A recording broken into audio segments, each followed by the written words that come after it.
Welcome to our Tuesday evening Torah study. It sounds like it's raining out there, maybe a little bit. Thanks for coming. Okay, it could very well be the leaves brushing against the roof. Yep. Let's see here. I guess hopefully, we'll have some people walk in the door here in a little while. But in the meantime, why don't I open with a word of prayer, okay? Father God, thank you. Thank you for the pretty day we had today. Thank you for your Torah. And I just thank you for this group of people that found time in their schedules to come out tonight. And I'd ask that you'd help us as we are studying through the book of Deuteronomy. Quicken our hearts and our minds to the things that you would have for us to learn, and help us to learn from each other. And I just thank you that you just made it so that we enjoy doing this. In Yeshua's name, amen. Okay, last week, we're in this, I consider it kind of a difficult portion of Deuteronomy because it has titles like various laws.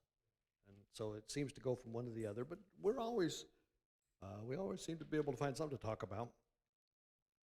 Last week, we were talking about different marriage violations and the penalties for adultery, and they never used the word rape, but that was we talked about that. We talked about the stuff that goes on here. It's amazing how the Torah, even though it was written 3,500 years ago in a language not anywhere remotely similar to English, is able to express these ideas in ways that we can understand. It's also amazing that it hadn't changed all that much, that we haven't, that the issues that it deals with are still the same. Anyway, so did anybody have any thoughts about last week that want to bring back up? If not, we'll go on to chapter 23. Yes? Well, I was just trying to look into it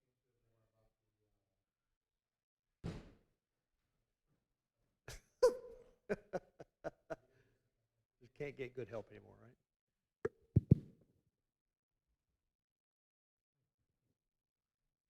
Where was that we read about the farmland? It was about what? The vineyard? I did find something that did say a farm field, Okay. but I'm wondering if I see. This was up in it's in chapter 22. Verse 9 there. Do not plant two kinds of seed in your vineyard. Yes, in your vineyard, yes. But I did find a translation that said Field. farm or field. Yeah, I believe that. But I'm wondering if you have a field, does it mean within that one specific field, just one seed? Say you have two fields. Mm-hmm. Can you plant barley here and wheat over there? Oh, I would think so. Okay. I mean, this is still a little bit unclear to me, but yeah, I think the issue is mixing them together. Together, okay. And so having one field with one and one field with another So is fine. The idea is, I think what God wants us to learn is that we should not mingle. Yeah. I think there's at least two things he's trying to reinforce with this. One is that we are supposed to act different. We're supposed to be separate. We're not supposed to mix. I mean, we can interact with, but we're not supposed to live with and adopt the customs of others. Yeah. We're supposed to be unique. We're supposed to be set apart, which is holy. So I think that's one of the things. And I know and that also there's practicalities involved too. Because, well, I was reading some things about farmers.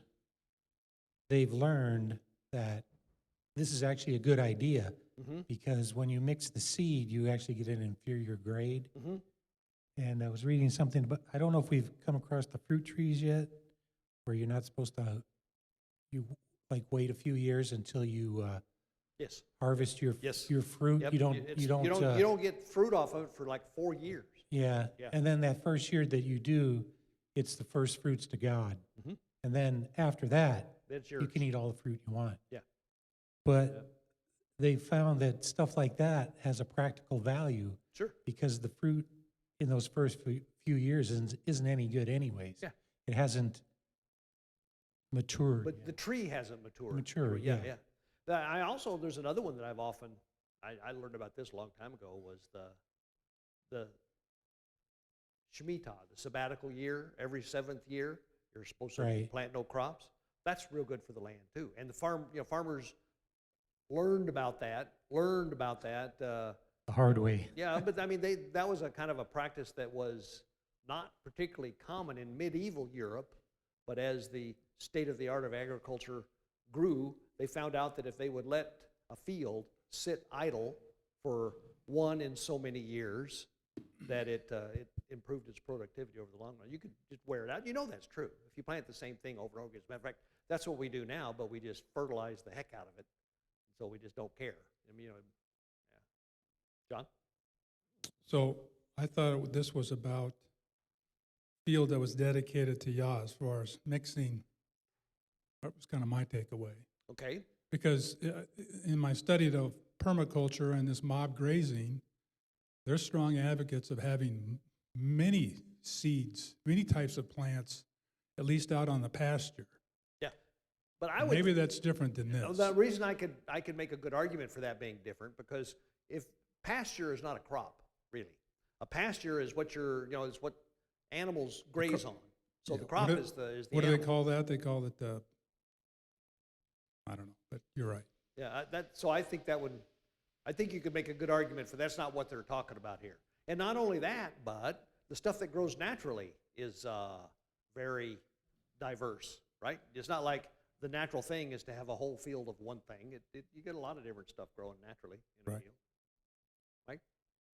Well, another thing I was thinking about too is the sanitation laws that God had. I mean, when you look at medieval Europe, I mean, people would literally just throw their waste Yeah. out into the street. Yeah. And then they were wondering, well, why are we having a are problem we with sick? why are we Yeah. yeah. As a matter of fact, we're going to talk about one tonight that deals with that very issue. So anyway, we can go on to chapter 23. We'll have some fun things in chapter 23 to talk about. Would somebody like to read from verse 1 through verse 8 of chapter 23? Deuteronomy 23, 1 through 8. Okay.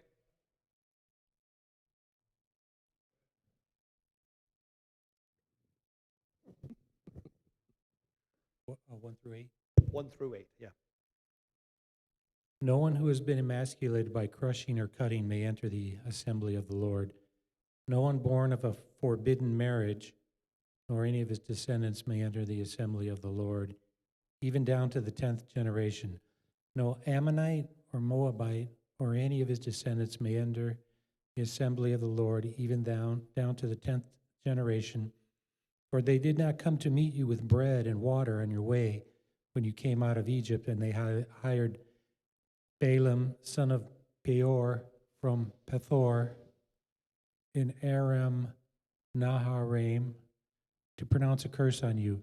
However, the Lord your God would not listen to Balaam, but turned the curse into a blessing for you, because the Lord your God loves you. Do not seek a treaty of friendship with them as long as you live. Do not abhor an Edomite, for he is your brother. Do not abhor an Egyptian, because you lived as an alien in his country. The third generation of children born to them may enter the assembly of the Lord. Okay. So I was reading through this today, kind of, I always like to at least try to figure out what it is we can talk about here. There's questions, and we'll talk about those too. But one of the things that I got from this as I read it today was, what do you suppose it actually means when it says, enter the assembly of Yahweh? What does enter the assembly mean? It says, emasculated, no one who has been emasculated by crushing or cutting may enter the assembly of Yahweh. What do you think that means? Is that to be in the area at all, or are you talking about like maybe only limited to doing the Passover or something like that? Mm-hmm. Well, that was my question. I wanted to know, is that the same as being exiled, being told you can't even come in? Or is that simply saying I would say exile, you would? Okay. because I think it's talking about the house of Israel. Well, I do think it is. Ah, I see what. You see that everywhere, huh? Yep. Well, I did some research on it, and what I kind of concluded is what they're really saying is you can't be involved in any of the leadership roles. You're not gonna be on any of the church councils. You're not gonna be involved in any of the worship services. Although I couldn't tell that you couldn't go, but you couldn't be. The assembly, in a general sense, is the group of people that that conducts things, that makes things function, and you're not allowed. This person is not allowed to do that. Does that make sense? What do the rabbis say? That's what the rabbis kind of concluded. Paul, do you have thought? It looks like the word is kahal, Mm-hmm. and it says assembly, congregation, convocation, Mhm. or congregation. Mhm. Its origins go all the way back to assemble for religious reasons, Mhm. to summon an assembly. Mhm. So, I guess if they're not to participate Mhm. in any of the religious assemblies, what would they be if they were an Israelite? They Well, would not, that they was my wouldn't- question. So they would pretty much, yeah, I don't know.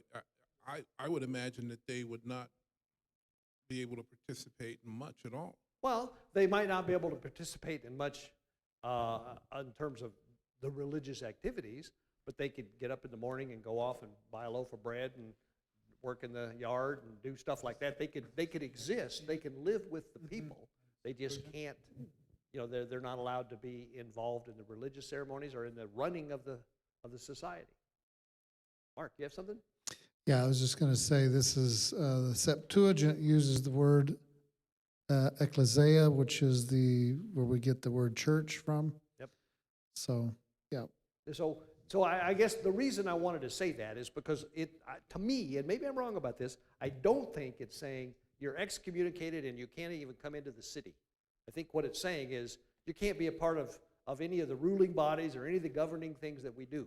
You can live and you can get a job, you can be a servant, you can do stuff like that, but you can't.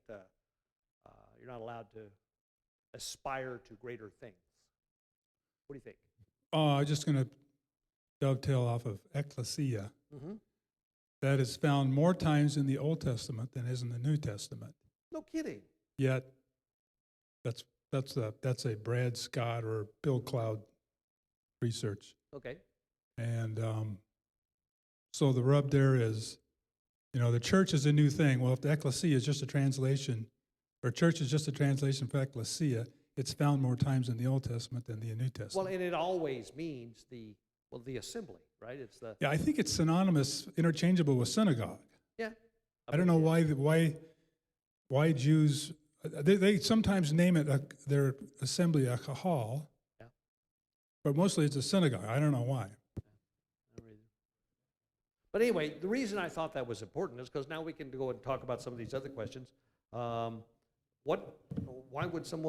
would God want to exclude someone who has been emasculated by crushing or cutting from being involved in the ecclesiastical activities?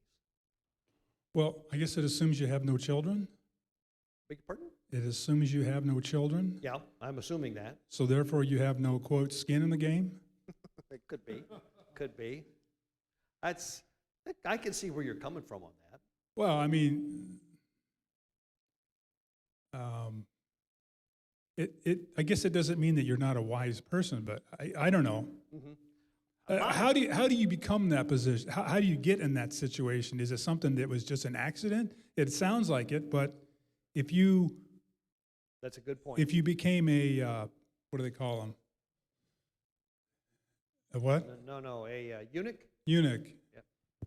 That's Typically, something. That's it's- something that you've decided to do proactively, Yeah, and it has yeah. So I've got a good question. Why would you think that it would say no one who is emasculated. Well, I'm going to tell you what, let me read what the Septuagint says. A castrated male and one made a eunuch shall not enter the assembly of the Lord. Uh-huh. That's what the Septuagint says. So why, I mean, isn't a castrated male and a eunuch? Essentially the same thing? Yeah. Yeah, they are. So I don't know if you remember me doing a little teaching on, there's a scripture in the prophets that talks about those who have joined themselves to the Lord, them and the eunuchs. And it's referring to, my opinion, not someone who has had the male portions removed, but it's people who have been cut off, Okay. You mean excommunicated. excommunicated from somewhere else? So, yes, so this eunuch has also a meaning of people who have been cut off. Yes. Okay. And of course, they can't enter the assembly because they've been cut off. Yeah. It's really the same thing. They've been made a eunuch. Okay. It's a legal status in a large extent. Well, I was under the impression, or most See, of the stuff see, I I read, told you. most of the stuff I read had to do with it was a practice in some pagan cultures for males to do that as part of is an indication of their devotion, to the deity. And I shouldn't. Yeah, the most common answer you read is that's what it's referring to. It's referring to people that were so involved in pagan religious practices that they had themselves emasculated to be able to participate. And God says, if you've done that, then you're not welcome here. Yeah. So what is there's a reference to this in the New Testament. Really? Well, to that type of Hi, person. Margaret. Let me see if I can find it. I don't see it. Galatians. No. Either Jew nor Greek. There is a reference to a eunuch Okay. in the New Testament. It's the one where he goes he's running along the side. You know what I'm talking about, Paul? Yeah. That's an Philip. interesting, Yep. It's an interesting research on that. Yep. Here, Typically, in Yeshua's time, eunuchs were males who were in charge of the king's harem. And they were made eunuchs as a prerequisite to holding that job because, didn't want any possibility for them to interfere with the king's many, many wives. Yeah.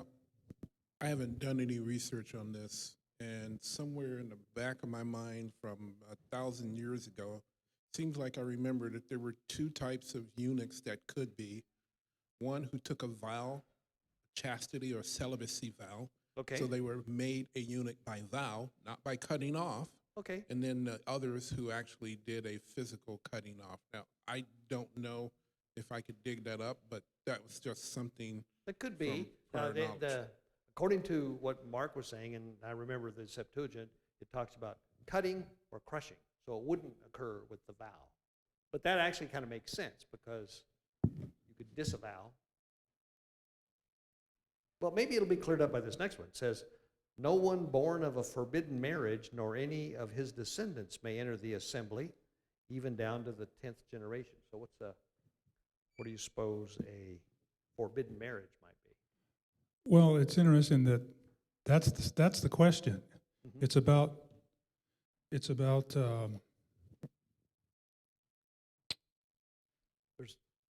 I can think of a couple of forbidden marriages. it's about the generation. It's passing the covenant down to the next. Okay. So the Hebrew is mamzer, Mhm. which is English, we would use the word, the B word Yeah. for male. Yeah. However, the Septuagint says, one from a prostitute shall not enter the assembly.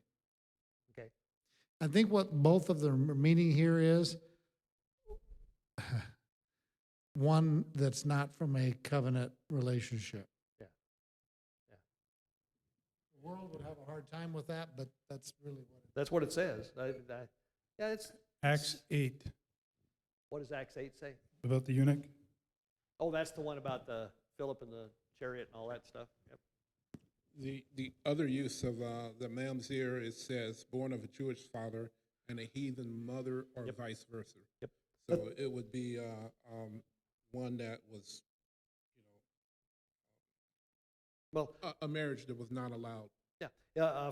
Forbidden marriage is either born out of wedlock. You can hardly call that marriage, or a marriage that wouldn't have been allowed because God said this is not a valid marriage. Well, it occurred to me, I don't know if this would ever happen, but somebody that well, we haven't gotten there yet. Turns out that we're going to get there probably tonight.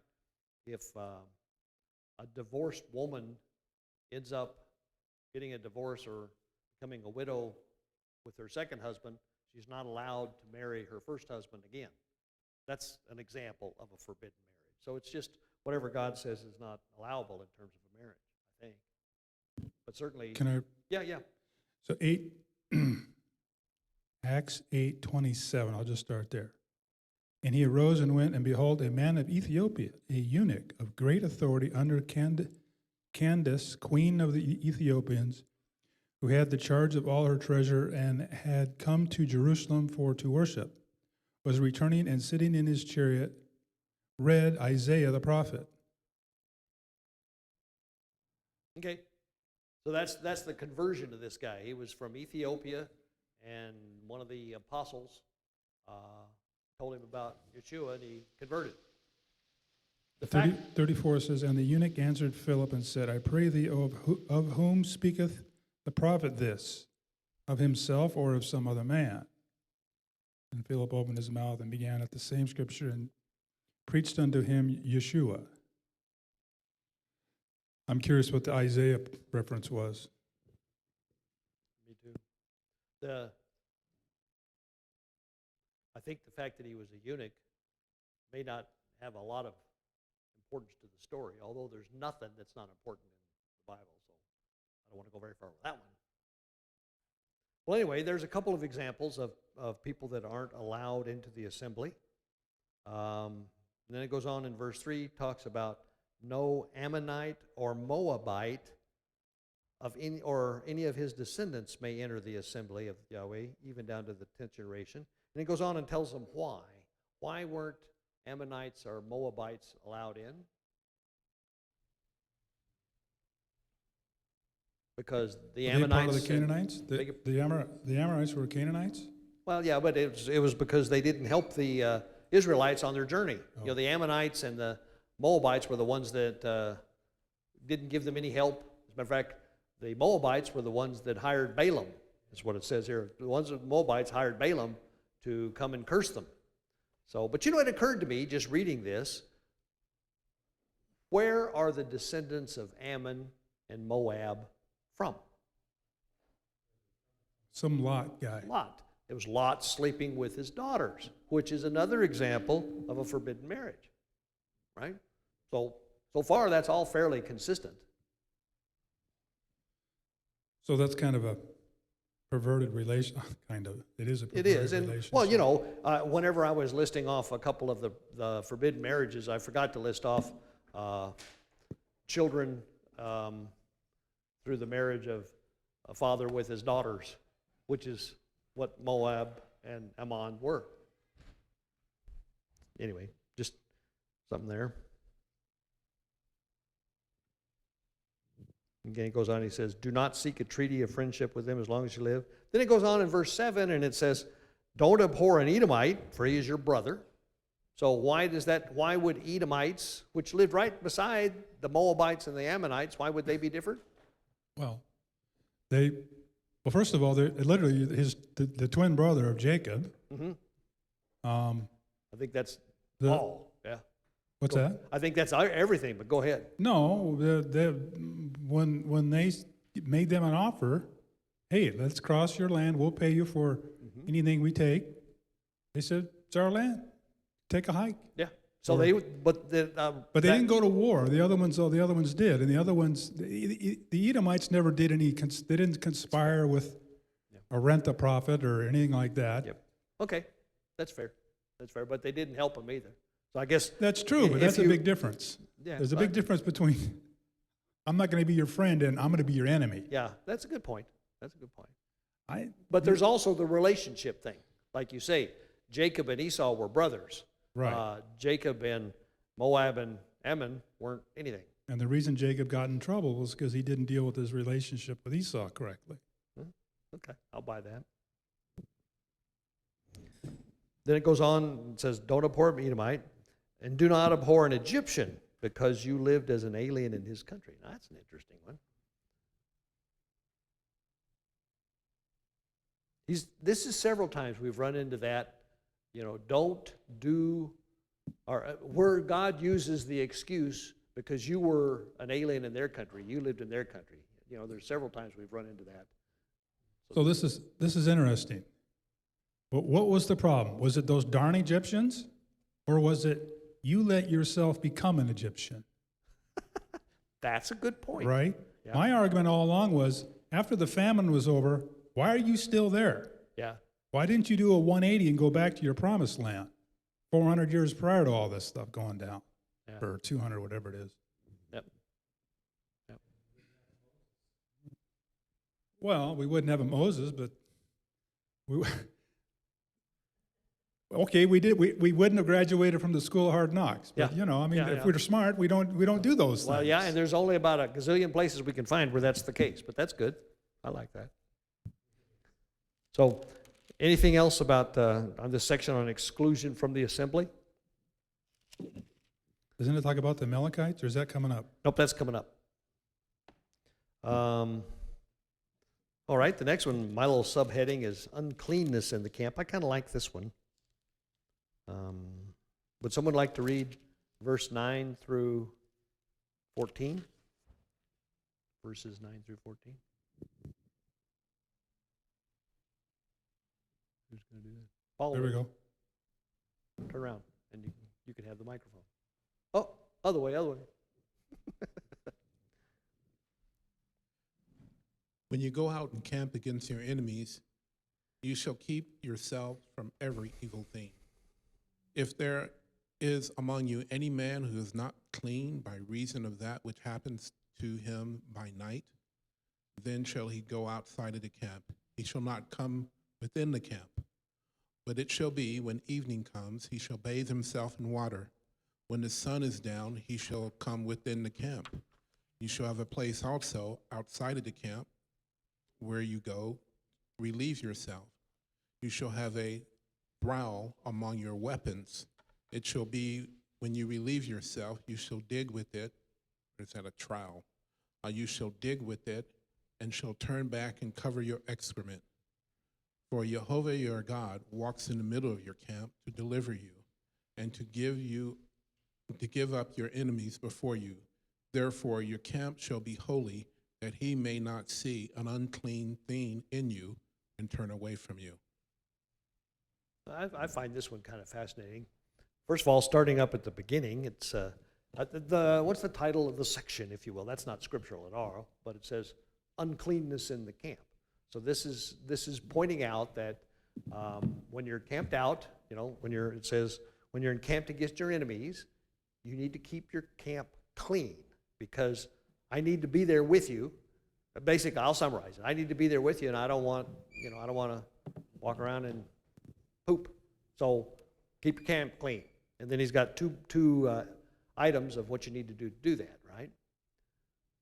John, you got something? Well, so one of your weapons of war is a shovel. One of your weapons of war is a shovel. I remember the first time I read that, I got kind of excited because it made me realize that God really does want to interact with us on our own level. I'm sure this is not as big a deal. Let's see, how can I put it? It's just an indication of how well he knows us and how important the things he says are to him. Mark. It's my opinion that verse 10 is the reason why Yeshua stayed up all night after his final Passover with all of his disciples. Stayed up all night until they came and arrested him to take him before the high priest. Because he didn't want to be unclean in any way. Yeah, that's a good point. Yep. Yep.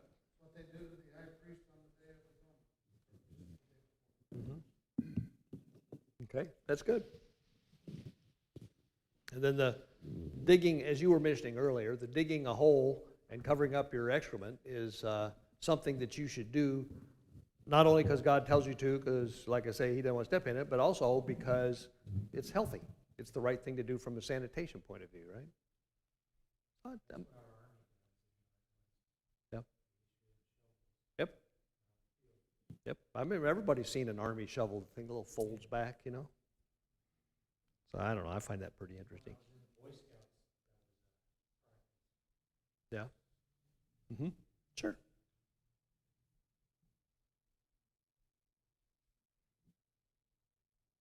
Okay. Moving along here. Let's see. Verses 15. I'll read 15 to the end of chapter 23. This is a bunch of, well, it's not necessarily. There's several things here together that are similar. Maybe we can figure out a reason for why they're here. I'll read, if that's okay, unless you want to, John. Okay. If a slave has taken refuge with you, do not hand him over to his master. Let him live among you wherever he likes, in whatever town he chooses. Do not oppress him. No Israelite man or woman is to become a shrine prostitute. You must not bring the earnings of a female prostitute or of a male prostitute into the house of Yahweh your God to pay any vow, because Yahweh your God detests them both. Do not charge your brother interest, whether on money or food or anything else that may earn interest. You may charge a foreigner interest, but not a brother Israelite, so that Yahweh your God may bless you in everything you put your hand to in the land that you are entering to possess. If you make a vow to Yahweh your God, do not be slow to pay it, for Yahweh your God will certainly demand it of you, and you will be guilty of sin. But if you refrain from making a vow, you will not be guilty. Whatever your lips utter, you must be sure to do, because you made your vow freely, and Yahweh your God with your own mouth. If you enter your neighbor's vineyard, you may eat all the grapes you want, but do not put any in your basket. And if you enter your neighbor's grain field, you may pick kernels with your hands, but do not put a sickle to the standing grain. So there's several things in here we can talk about. Let's go back to verse 15. If a slave has taken refuge with you, do not hand him over to his master. Let him live among you wherever he likes, and in whatever town he chooses. Do not oppress him. What do you think about that? John? So I'm sure those in the North, in America, in the 1800s, were using this reference for emancipating black slaves in the South. Yep. And if they made it up there, then, oh, sorry, I'm not going to return them. Take it up with Moses. Yep, take it up with Moses. Yeah, I'm sure you're right. And as a matter of fact, most people interpret this with that in mind. And I've kind of changed my thoughts on this just a little bit, in that, slavery in Yeshua's time was, I don't think it was quite the inhumane and harsh thing that slavery was in this country, or that slavery was in this country and Britain, if you will, in the 17 and 1800s. Not that it was a good deal, but like I say, they didn't have long-term employment contracts and things like that there, and you could be a slave and make a living back then that way. So the real question I have, let me ask my question. The real question I have here is, if a slave has taken refuge with you, now that slave typically has been bought. Somebody owns that slave, right? So does this assume that he's come over there? Well, let me put it this way. Does this assume that the owner of the slave has been appropriately recompensed for his loss? Is his master Hebrew? That's a good question. Is his master Hebrew? Although it doesn't say one way or the other. Go ahead. What were you going to say, Marvin? I think the Torah, explains very adequately how the Hebrews are supposed to treat their slaves. Yep. And it defines what a slave is. Mm-hmm. Once you get outside of that group of Hebrews, all bets are off because they don't treat people well. They probably didn't do it back then. Oh, I don't. And I today, agree. and in the world we live in today, and for the last X number of hundreds of years, there's been slavery in one form or another all over the earth. Yep. And none of them were treated very good. Yeah, you're right. I need to rethink that, or certainly restate it, because it's not that I was in any way condoning it. It's just that, let's see, how can I put it? If we lived in a society where owning slaves was was common and everybody did it, we would be under two, I think, kind of sets of instructions to treat them nicely, to treat them humanely and well. One would be the rules in the Torah, and the other would be that it just kind of makes common sense, you know. So again, I'm not trying to promote it. I'm just saying that No, times were different back then, is what I'm really Right, saying. right.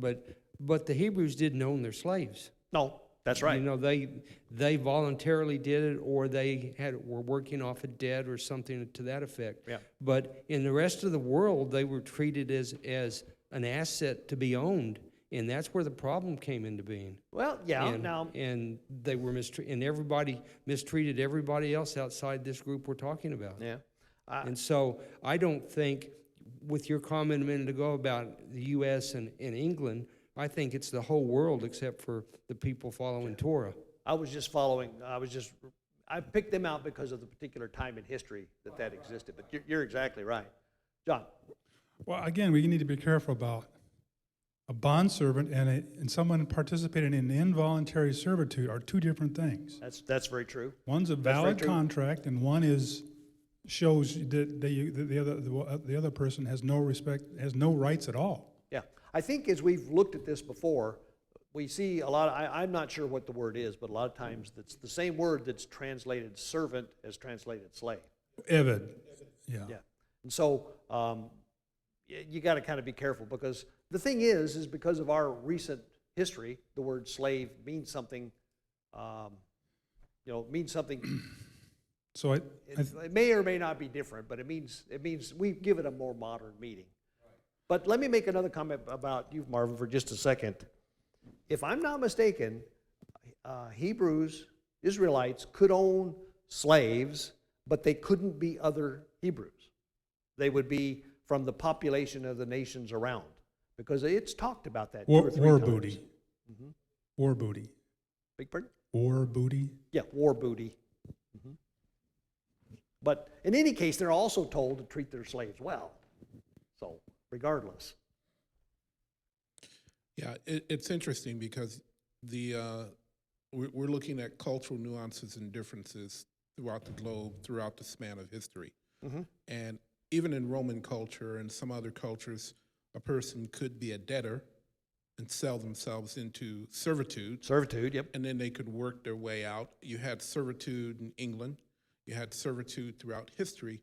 I think the difference with what is called chattel or American slavery is that the slaves were not considered human. They were like cattle or animals. Yeah. So therefore, they didn't have the same rights that mankind had throughout history. Yep.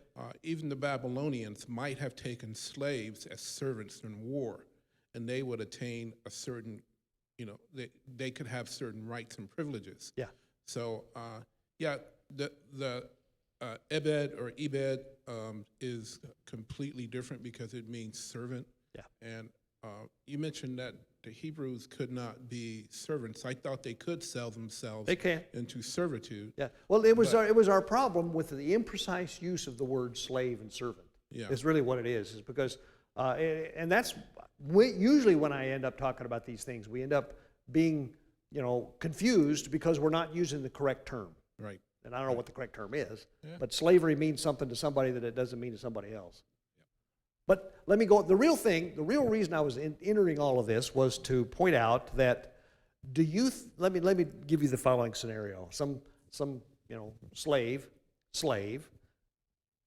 indebted, indentured servant, whatever, is running away from his rightful owner, and he comes into this Hebrew town and says, I'd like to take refuge here. I don't want to go back.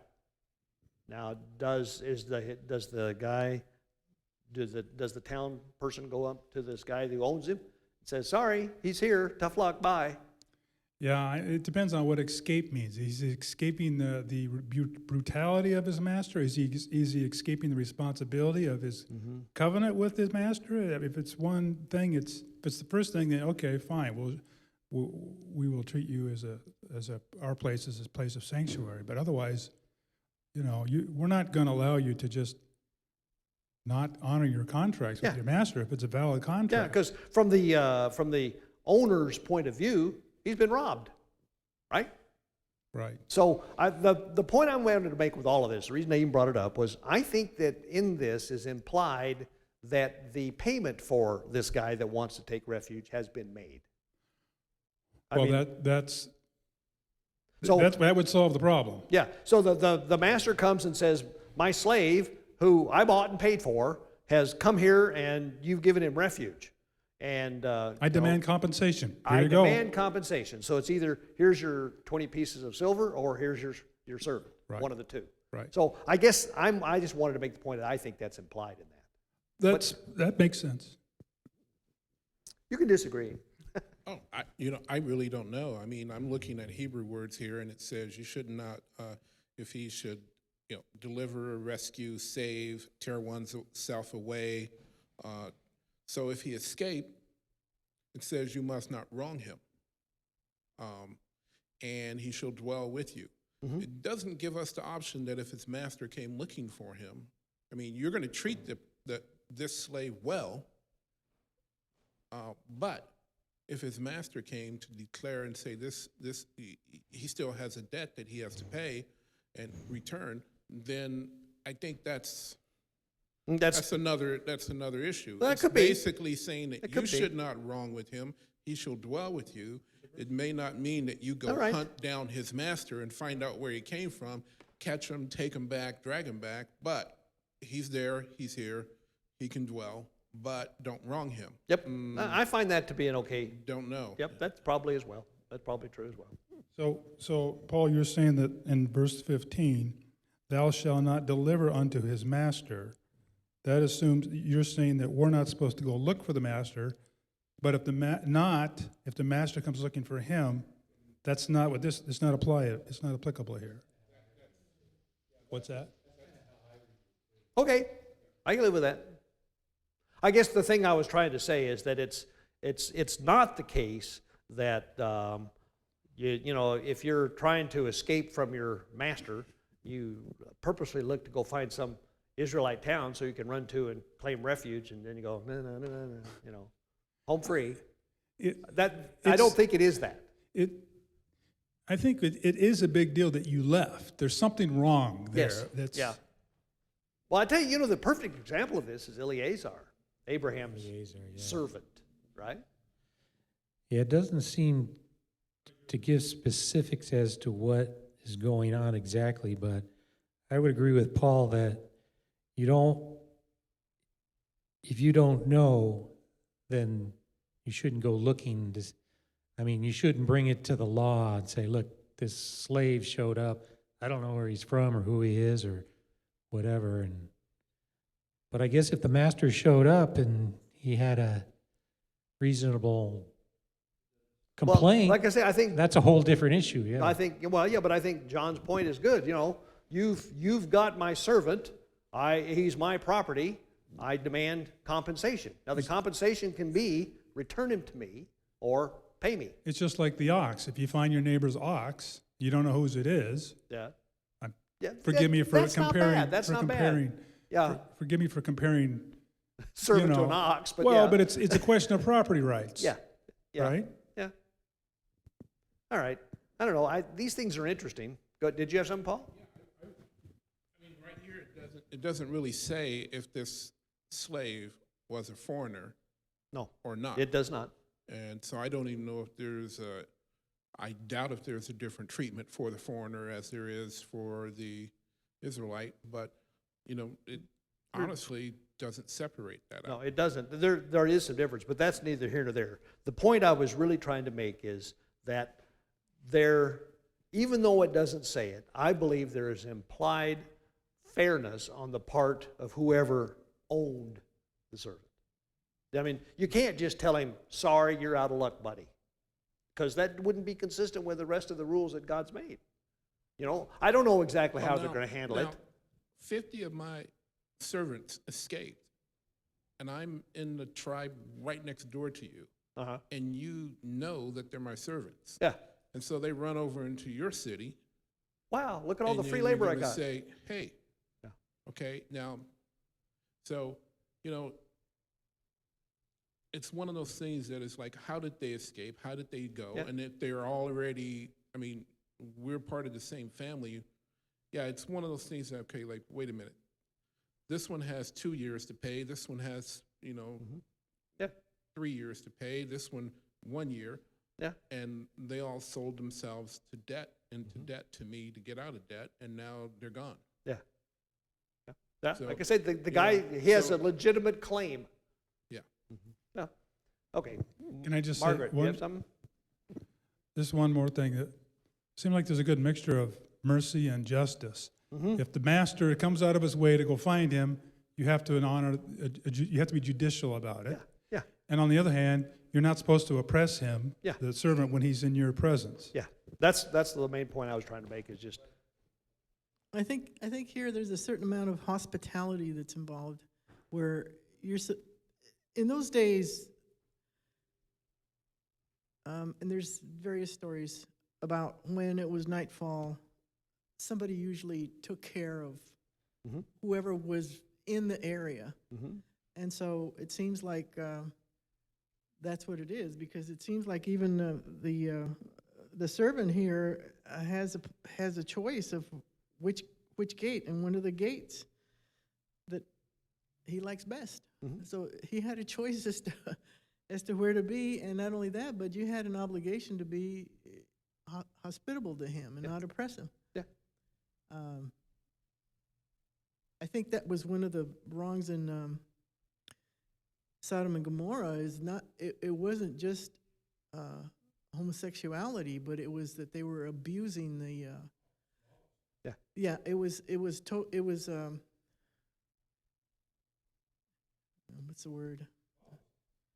Total lawlessness. yeah, I understand. Yeah, it was total lawlessness against. Yeah.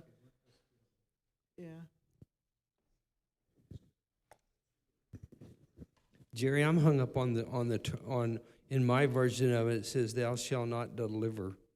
Okay, if he comes into the town and he doesn't want to go back, and his master, let's say, I don't like the term owner, but master, the guy that's got an interest in him, if he wants him and the guy doesn't want to go, do you grab him and give him to the guy? That's delivering him too. That seems to go exactly contrary to what this says. If he doesn't want to go, Right. and the master wants him, Yeah. then it says you should not give it to You him. don't make him go. But it doesn't say you send the guy away with nothing. No, I agree with that. I agree with that. It doesn't say that. All right, just a quick glance. There are a lot of I'm sorry. Yeah. Because maybe you're not getting any benefit by him being in your community either. So I mean, he's no value to you other than he's a human being that's got a legitimate right to be happy. And I don't know. I don't. There's not enough information. No, there really isn't. Yeah. Just a quick glance. I was looking at some commentaries, and some of them say if the person had escaped by reason of cruel treatment, being made lame, or anything else, that master would have been violating Torah in the first place. Yep. So You might have a reason, There as John may would say, have you might been a have a stand reason. or a case to. there would have been a Yep. reason for escaping or leaving in the first place because of something beyond that. This doesn't say, but some of the commentaries, I'm not sure. I haven't read them all. Just glancing. Well, the truth of the matter is, I think we've hit on it 2 or 3 times. There's really a bunch of stuff that we need to know exactly what's going on here. So- We don't have that. Can I do one more? Yeah, sure. So I was curious about the word deliver. Kagar or cigar is with a Samic. Samic Gimel Resh, which has got the ger in there, which is interesting. But it's translated, it's used 91 times, and delivers only 9 times. What's the other one? And the other ones are shut up or deliver up. I guess that's another, but shut up and shut in, and there's a difference between, shutting something up and giving it up. Yeah, there is. Um, Yeah. One's more of a proactive and one's reactive, it seems to me, but Okay, I'm ready to go on. we beat that. Yeah, we beat that sermon horse to is, death. the horse is close to dead. Verse 17, no Israelite man or woman is to become a shrine prostitute. You must not bring the earnings of a female prostitute or of a male prostitute into the house of Yahweh your God to pay any vow, because Yahweh your God detests them both. Now that's pretty clear, really. Well, Go ahead. what is the earning? Thou shalt not give any. The hire of a whore or the price of a dog. So is the complaint the amount? No, it's the money. It's the source of the money. Okay. It's blood money, or it's Yeah, well, it's money tainted obtained. money. It's money obtained through a practice that God finds detestable. Okay. According to the. So I don't want to have anything to do with that. I mean, it's real clear why God wouldn't want that, to me. He doesn't want you to sell your dog to give him the money. That's the literal meaning. I tell you, some of this stuff is hard, isn't it? Now, you go look up, dog is associated with the eunuch, isn't it? Well, like I say, mine just goes right to Actually, how it it's says- translated as male prostitute. It says Kelev. I was thinking of dog. Yeah, there's another, that's all related to this, back to the eunuch, I think, but go ahead. Bad translation. There you go. It's probably more literal. That's probably what it said. Yeah. Verse 19. Do not charge your brother interest, whether on money or food or anything that else that may earn interest. You may charge a foreigner interest, but not a brother Israelite, so that Yahweh your God may bless you in everything you put your hand to in the land that you are entering to possess. So, this is one of the reasons that Jews are typically hated by anti-Semites around the world and have been for history, is because they loan money on interest to others, but when their, Uncle Sammy comes back and there's no interest charge there. But that's exactly what this says. Yeah. So I don't know if there's a direct correlation or if I'm stretching here, but Yeshua asked, do the king's sons pay taxes or not? How does that go? Do the sons of the king pay taxes? Mm-hmm. Who asked that? Yeshua. He says the sons they don't pay taxes. I didn't know that. Okay. I got to find where that's at. Yeah, okay. You know what I'm talking about, Margaret? So I don't know if that's really that's a tax, but a usury is an interest on money. Well, when I look at this, what I see is that God is further making sure of the distinction between Israelites and non-Israelites. He's making sure of the separation. And furthermore, he's reinforcing the notion that your fellow Israelites, you have a responsibility to them. I mean, he could have said, you never charge interest. Now, God being God, he was probably able to see the future of banking for the next 4,000 years and realize that if you never charged interest, a lot of things weren't going to work out. So charging interest was evidently an allowable thing in his mind some ways, but it's not the thing that you should do with your family members. And quite frankly, I think that's okay. Whenever a family member comes and says, I'm really down on my luck here, can you loan me $50? I wouldn't charge him interest. Don? What is it, Matthew? What's it say? 17:25 to, here, Paul, you read it.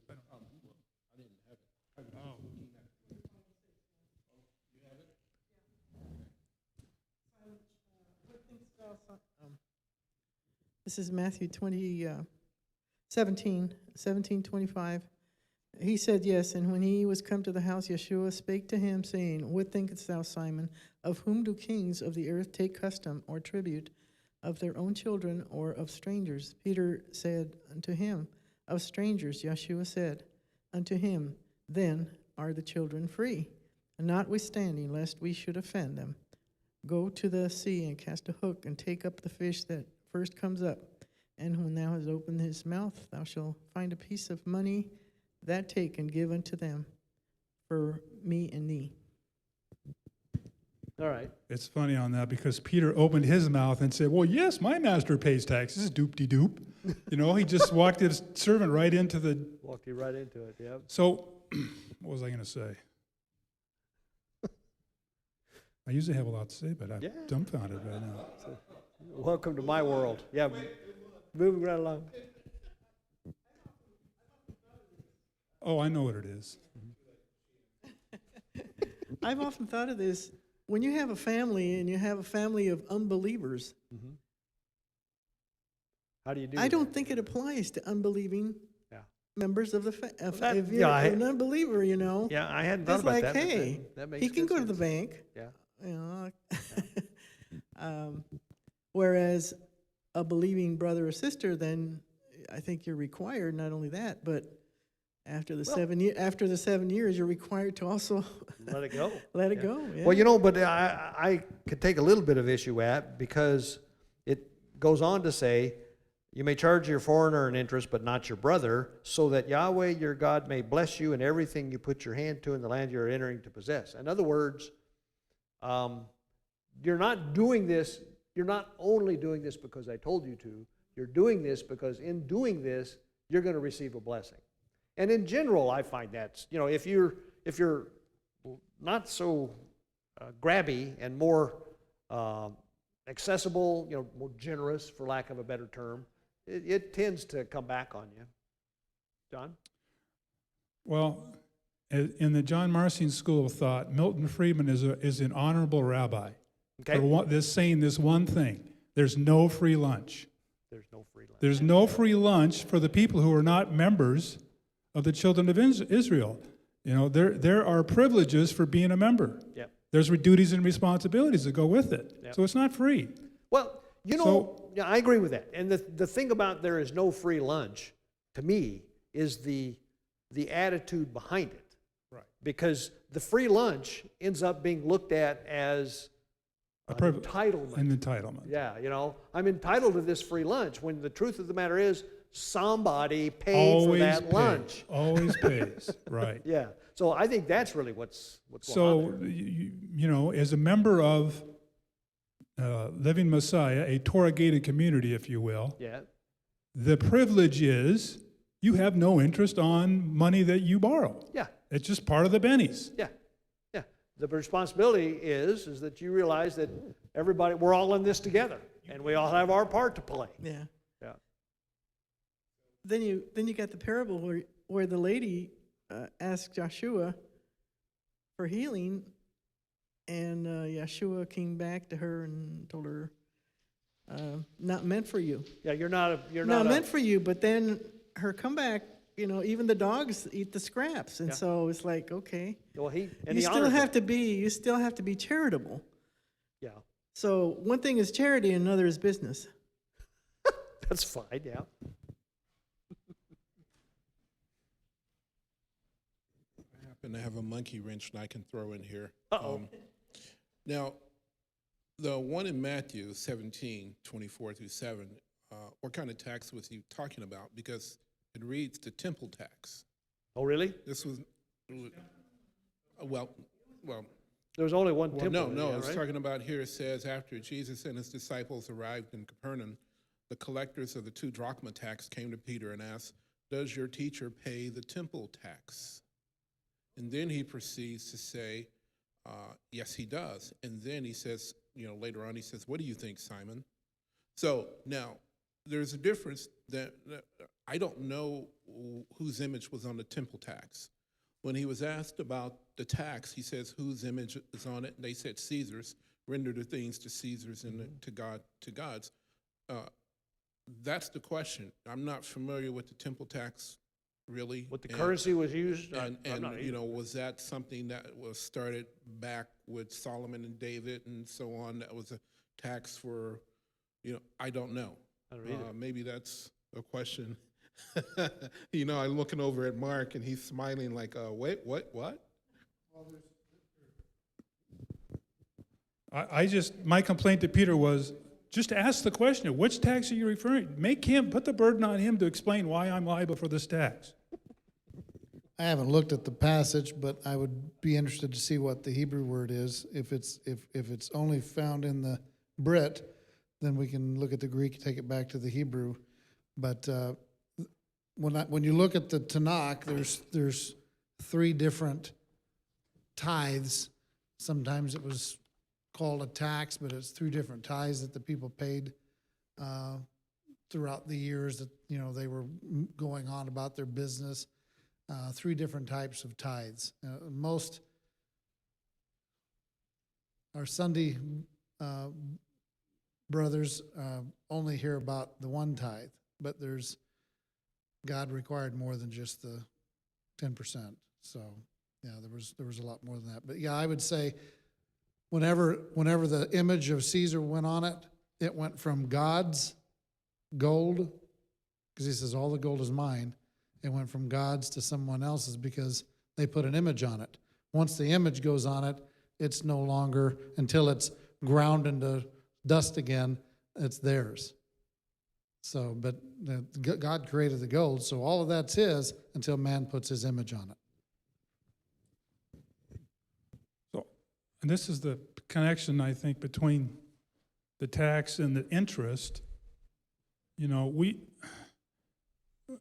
as someone who's paying the tithe, we're doing that in lieu of this interest. I mean, I think there's a connection between that's the benefit. That's the rules. If you pay the tithe, then you can't play interest on your brother. Yeah. I've already paid it, in other words. Yeah. Mark just said something that I find very interesting. If I was going to go out and buy some gold, and it's got an image of somebody on it, who God Queen only- Elizabeth, let's say. Queen Elizabeth. Okay. Should we own that gold or should we buy bullion? No, I'm serious. Lord, yeah. I'm serious. Well, if I suppose that if you wanted to be clean, yeah, if you wanted to be as good as you could, then bullion's the right answer. But I never had. I got to confess, until it came up, I never thought of that. Yeah. Well, that's why I like American Eagles. They don't have dead presidents on it. Pictures of dead They presidents. got eagles. But with Federal Reserve notes, what do they have? They're all pictures of dead presidents Yeah. on there. Okay, we're moving afield here. Let's go chase another horse. Okay. Verse 21 says, "If you make a vow to Yahweh your God, do not be slow to pay it, for Yahweh your God will certainly demand it of you, and you will be guilty of sin. But if you refrain from making a vow, you will not be guilty. Whatever your lips utter, you must be sure to do, because you made your vow freely to Yahweh your God with your own mouth." Now, this is a good one. John, what do you have to say? What's the definition of honor? Well, I can fall right into that. It's keeping your word. Exactly, and that's to be honorable is to do. That's certainly a good example for me to do exactly what it says to do there. Yeah. I said I will do this. That's my word. If I don't do that, I'm not acting in honor. Mm-hmm. That's, the thing is when you start thinking about this, it would really greatly enhance our ability to interact with people if people all did this. Because, anymore we hear empty promises all the time. You know? But do what? Is the problem we don't stick to the definition of words? No, I don't know if you go look up at Well, the that's dictionary. certainly part of the problem. But what I was saying if you was, say if you make honor just some fuzzy thing that's I'm kind of a good person and I'm pretty good most of the time, so therefore I'm honorable. But if honor means no, keeping your that guy word. said he was going to do this. He promised he was going to do this, Yeah. But and he either did or didn't. But you don't even have to promise. The point is if you say you're going to do something, you're, as you would say in your analogy, you're honor bound to do it. What it says right there, whatever your lips utter, you must be sure to do. Peter just uttered the words too. My master pays the tax. Yeah. What are you going to say? I think a lot of people have trouble saying no, Yeah. and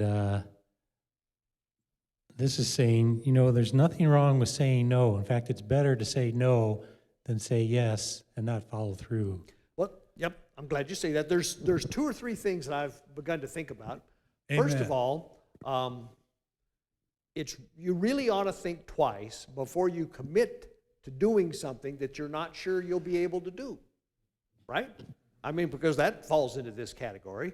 I've gotten pretty good at that myself, to the point of, Jan says I weasel word, Well, I will do that if I can find the time, or I will do that if I get this other stuff done first, and I guess that's okay. But the thing is I don't know. You just got to be careful. No, Yeah. I agree. The art of diplomacy and the art of language, some people could look at it in a cynical way and say it's weasel words, but what if she says something else that says, well, I need you to do this, and you said, absolutely, okay, let's do this. Yeah. You're making a clear distinction between I'm committed to this versus I'd like to do this, but I'm not going to commit Yeah. and put my honor up, Yeah. up for it. So as you get older, sometimes people guilt you into try to doing things. You need to learn how to redirect that and put it back on them. Why are you doing this to me? Are you trying to entrap me? If there's an art to the deal. There's a kind of a special case of that I remember I got alerted to once many years ago, but I've always remembered it, and that is this. Have you ever heard of a blind oath? A blind oath is where someone says, repeat after me. And so you start off, and typically the one that's, you start off invoking God's name or something. And then the person that's leading you in this blind oath has you saying things, and you're not sure what he's going to say. And so as you're sitting there repeating this, you could end up saying something, making an oath, a nice strong oath, and not have any idea what it is. Well, theoretically, we knew what it was before. We learned it, didn't we?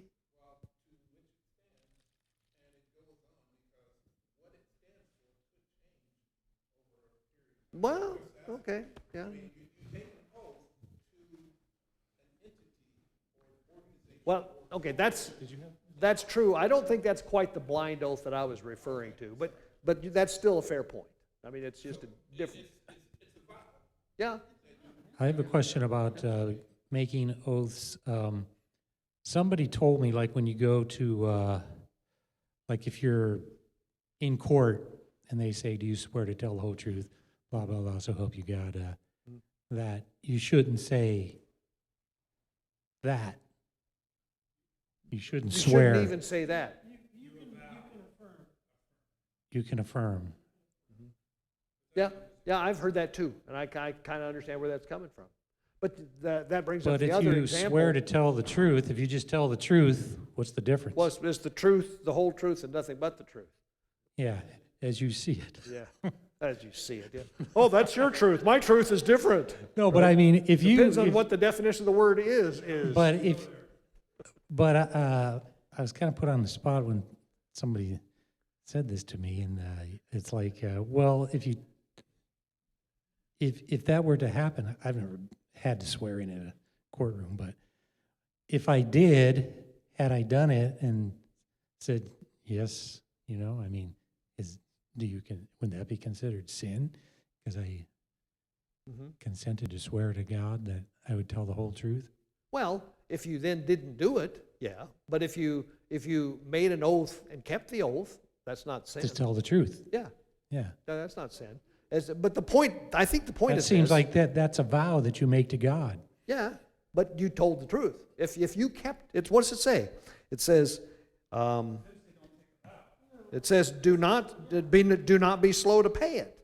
It says, For the Lord your God will certainly demand it of you, and you will be found guilty of sin. In other Right. words, if you do it, all is well. But couldn't you say that doing that is making a vow to God, What's wrong with that?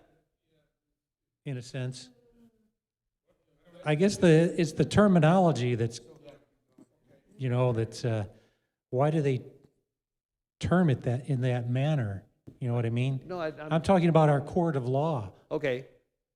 Do you Their solemnly terminology is, do you swear to tell the whole truth, so help you God? swear? Uh-huh. What is that? Is that a I was, vow? I was told that's wrong terminology. This is just somebody telling me Yeah, something. yeah. Whether I agree or not is What another was point. the right terminology? I don't know. Okay. To John, me, it just seems like, well, yeah, if you tell the truth, then well, that's what you're supposed to do. you've satisfied. But if you the vow. lie, then Well, that's what I was going to get at. Well, the thing is doing that, lying like that, is what's called perjury, and it That- used to be a very bad crime. Anymore, nobody cares. That's an interpretation of what Matthew's. Well, no, I know where that's coming from because I've heard people talk about it. It's a translation of, it's how they interpret Matthew, Yeshua in Matthew, where he says, "Never take a pledge." But that's not true because we can't. We're reading it right here where you can read a pledge. Yeah, it's just you better be careful which ones you take. Don't do them lightheartedly, and don't promise things that you may not be able to accomplish. That's what I get out of this. The- you can't say, no, I don't want this. Yeah. Yeah. This is,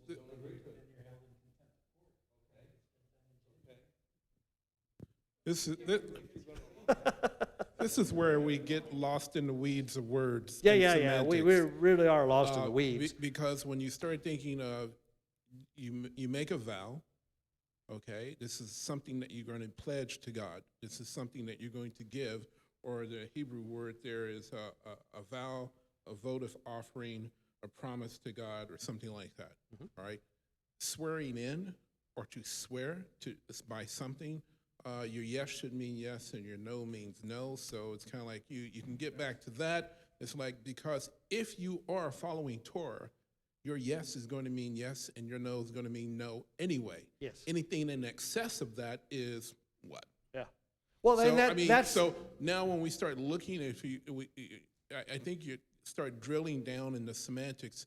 If I'm called to speak or tell the truth in court, I would have no problem telling the truth. Maybe I don't want to go through the formalities that they have set up in the way that they want to do it. Yeah. But it's not difficult to tell the truth if I am walking in the truth, by the truth, and that's what I do. So let me give you this scenario then. So you're up before the judge there, and they say, "Do you swear to tell the truth, whole truth, nothing but the truth, so help me God?" You say, "I don't do that, but as a Bible-believing, Torah-observant believer, my words will be truthful. I will say, what I say is what I saw, and all of it, or whatever." You know what I'm saying? You could make your own. You could just say, "My vow doesn't need to be sworn." I don't know. I'm just blabbing. What do I know? Yeah, Yeah. and I don't know, but we're talking about biblical definition and man's legal definition, and then we talk about the definition of words between the Hebrew in terms of a vow, what is Yep. meant, word of swear, like, Well, somebody say, "Well, I swear, blah, blah, blah." But part of the issue was that the Yeshua was dealing with people would swear by these weird things. And even now, I swear by my mother's grave and all this other stuff. Is that supposed to mean that what you're saying there is somehow more truthful than what you've been saying all along? I So- think that's the real problem here. So Nehemiah Gordon makes a big deal about this by looking at what the Hebrew Matthew says. And this has to deal with the Pharisees that sit on the seat of Moses. Don't do what they do, but do what they say, Do what they say, think. but not like they not do. what they do. But you have to read, Hebrew Matthew reads it differently. So let me flip the other way around. Let's say you don't want to have that. Have the oath that says you will swear in the name of God. So if you're a Muslim, then what happens then? If you're a Muslim and say, "Well, I don't believe in the God of Abraham, Isaac, and Jacob." Is his word trustworthy? No. So I want someone who's, if you're going to say, I'm in a court of law, and I want someone who's going to take his testimony seriously, I'm going to take him more seriously when he says, yeah, I'm going to say it according to the God of Abraham, Isaac, and Jacob, as opposed to, then it begs the question, well, why are they in this country if they're not even going to follow that? Because that's a big part of following the law, isn't it? Yeah. Giving truthful testimony? Oh, I would think so. Swear to God, they say, yeah, they don't even use God in that swearing in anymore. I'm not surprised. The liberals No. did that. And they don't even use the Bible if I'm not mistaken, so.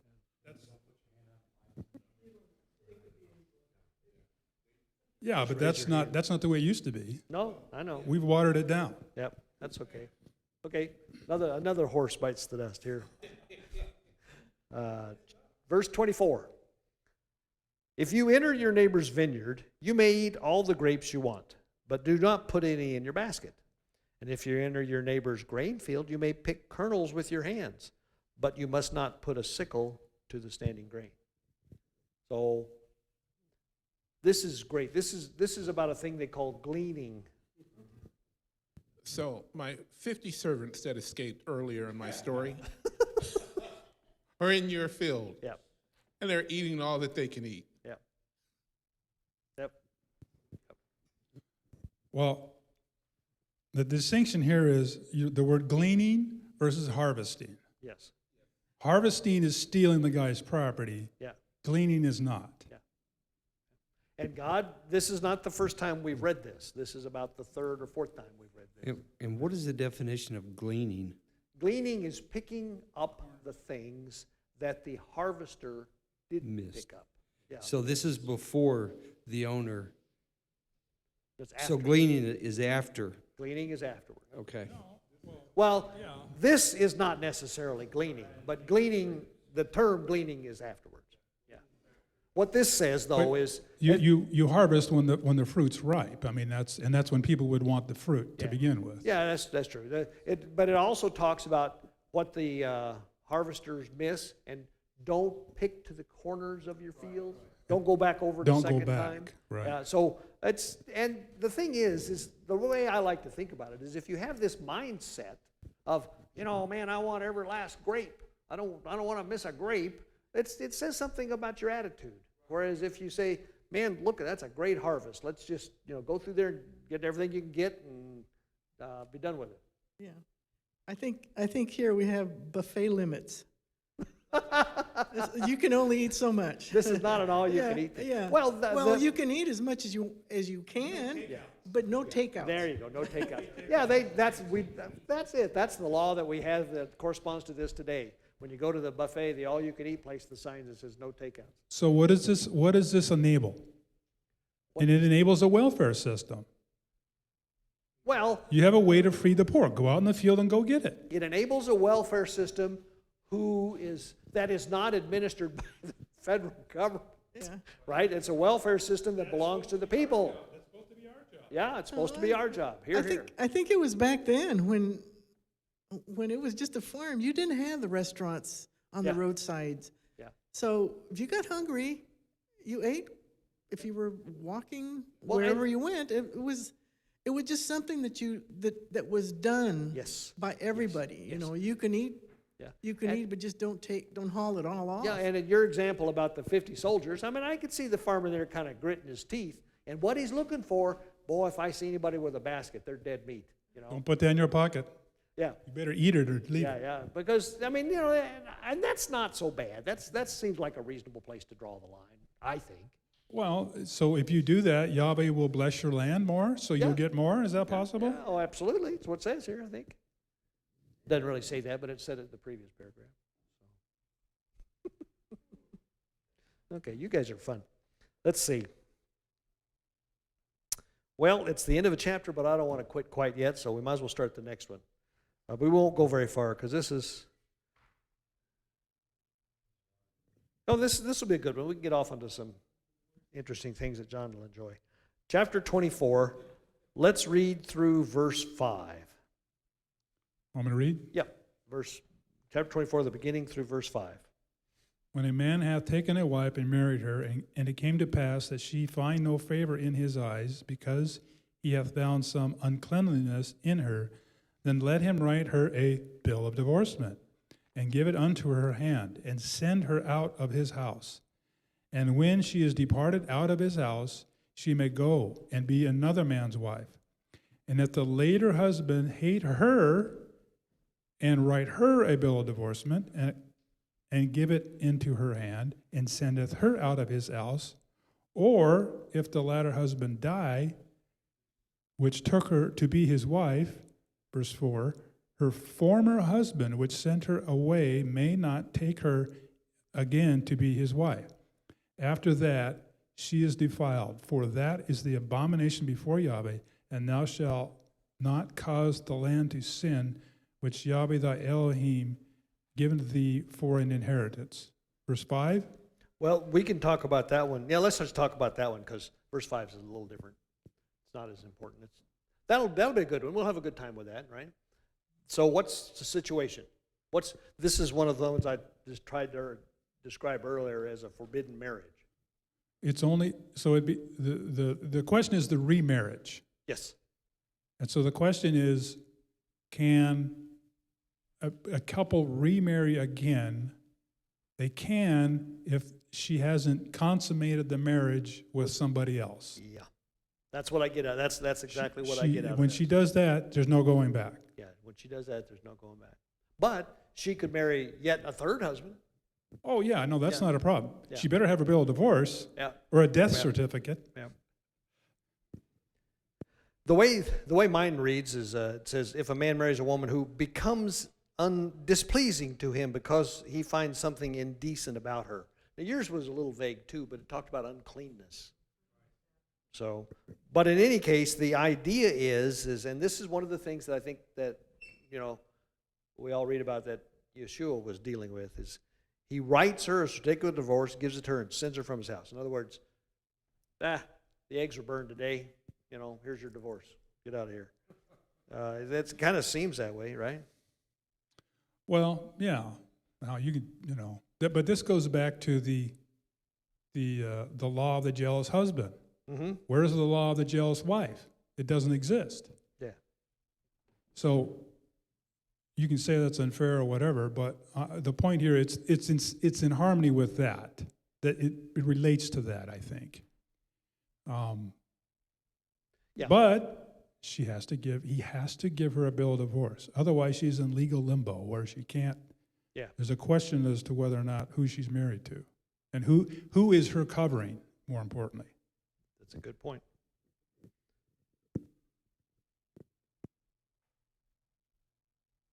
Let's see. I can't remember. Oh, yes, I can. I've got it right here. Matthew 19. So let's look at Matthew 19.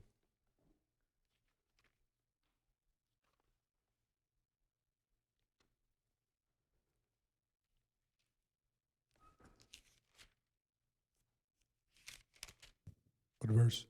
Well, I'm going to start at the beginning. When Yeshua had finished saying these things, he left Galilee and went into the region of Judea to the other side of the Jordan. Large crowds followed him, and he healed them there. That's not relevant. Verse 3. Verse 3. Some Pharisees came to him to test him. They asked, "Is it lawful for a man to divorce his wife for any and every reason?" "Haven't you read," he replied, "that at the beginning the Creator made them male and female and said, 'For this reason a man will leave his father and mother and be united to his wife, and the two will become one flesh.' So they are no longer two, but one. Therefore what God has joined together, let no man separate." "Why then," they asked, "did Moses command that a man give his wife a certificate of divorce and send her away?" And Yeshua replied, "Moses permitted you to divorce your wives because your hearts were hard. But it was not this way from the beginning. I tell you that anyone who divorces his wife except for marital unfaithfulness and marries another woman commits adultery." So we can go on, but that's kind of the germane part here. Well, let me go on. I'll finish. The disciples said to him, "If this is the situation between a man and a wife, it's better not to marry." And Jesus replied, well, not everyone can accept this word, but only those to whom it has been given. For some are eunuchs, because they were born that way.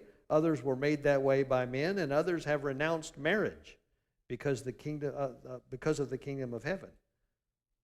The one who can accept this should accept it. In other words, yeah, you're right. Some people, you're right. Maybe you shouldn't get married. It's interesting how we tied back to the eunuch. Yeah, it is. There, I planned that from the beginning. You knew that all along. Yes. Yeah. Yeah. Good point. That's exactly what you were talking about. So, what was I thinking? It's true. He's quoting, Yeshua is quoting in the beginning. Well, that was, in the beginning when they were in the Garden of Eden. Mm-hmm. There was no giving and taking in marriage, and then there was no childbearing in the garden. That's a concept that happen after. I don't think so.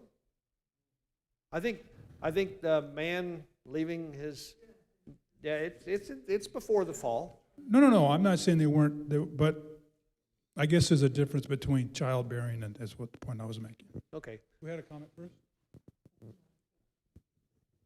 Oh, I'm just wondering what he means in verse 11. He says, not everyone can accept this word, but only those to whom it has been given.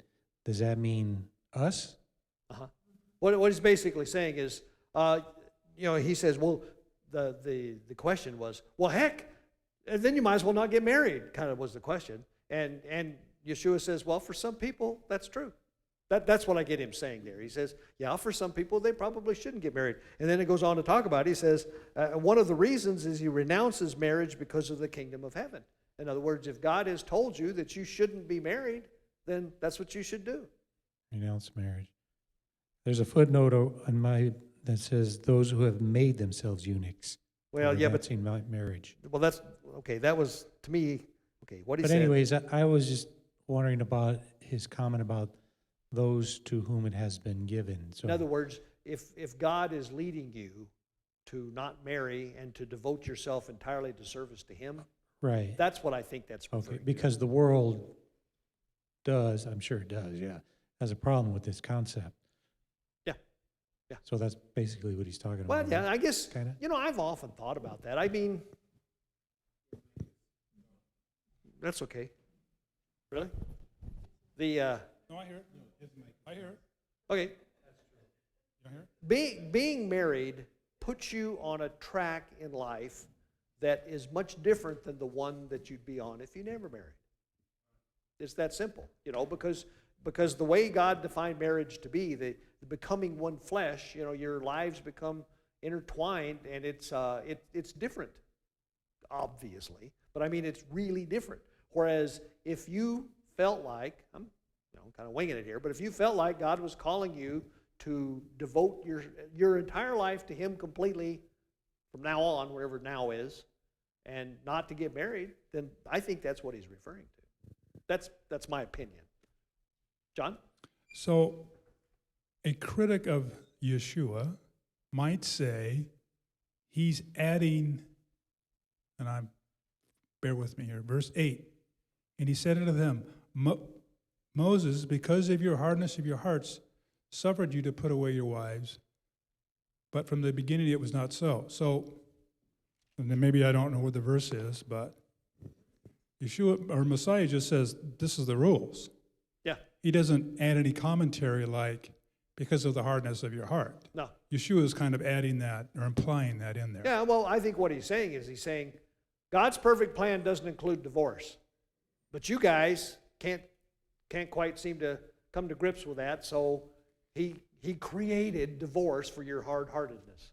Well, and if it wasn't there, it's almost if it wasn't there, if the law wasn't there, then the Yahweh couldn't have given the house of Israel a bill of divorce, Fair point. right? Yep. So be careful what you're getting all uppity about, I guess is what I want to be concerned about. Mark's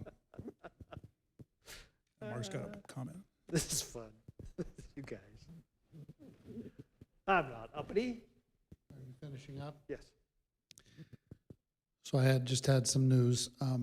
There's, within the last 45 to 50 minutes, there's been 4 7.2 to 7.8 earthquakes off the coast of Grand Cayman Islands. Ron and Darla's daughter's on a boat out in the Caribbean. So would you please pray before you close? Sure.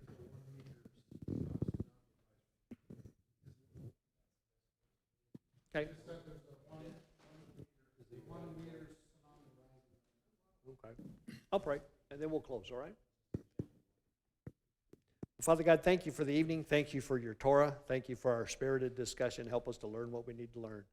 We think especially tonight of Ron and Darla's daughter, who's out on the Caribbean with the earthquake. And we just ask that you give them special protection, help them to survive and be safe, and give you the credit and the glory. And help Ron and Darla to know that you're in charge. And just guide us as we lift them up in prayer. In Yeshua's name, amen. Thank you, guys. Next week, we'll Thank you, Jerry.